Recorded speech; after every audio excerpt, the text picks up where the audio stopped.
Yan mga ka-relax to. So lahat na hindi ko alam kung lahat ng flag ano to tawag doon.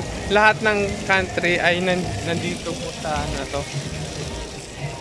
Sa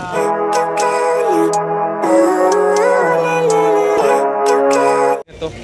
So ang hinahanap ko lang ay flag natin mga relax. Yung flag ng Pilipinas.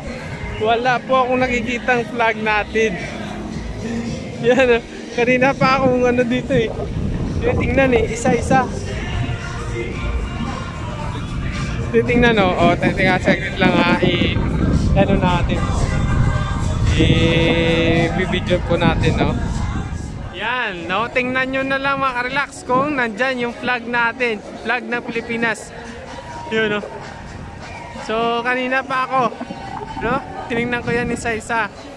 Wala po yung flag natin. Bakit kaya no? Wala yung flag natin dyan. Dito sa Antwerp. Oh.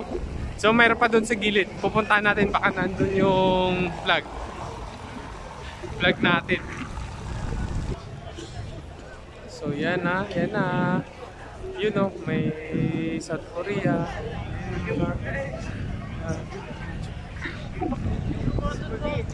O baka naman lahat ng ano, hindi man pwede lahat ng nasa Europe kasi mayroon dun o yun o.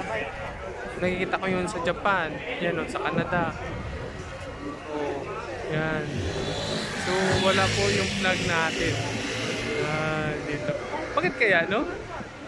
Bakit kaya? Tanong ko lang mga relax, bakit kaya wala tayong flag dito?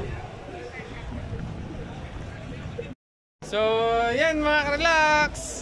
So, gusto ko rin sana ikotin yung Antwerp na to, yung pinakasentro nila no. Pero kulang talaga sa oras mga relax no. Konti lang yung oras na iukol natin dito.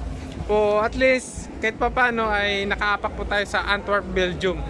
So, yan po. So, ang expectation versus reality mga relax. Nandito na po ako ngayon sa Antwerp, Belgium.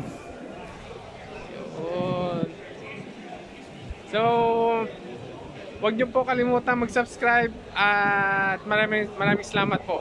At sa susunod ulit na vlog. Maraming salamat.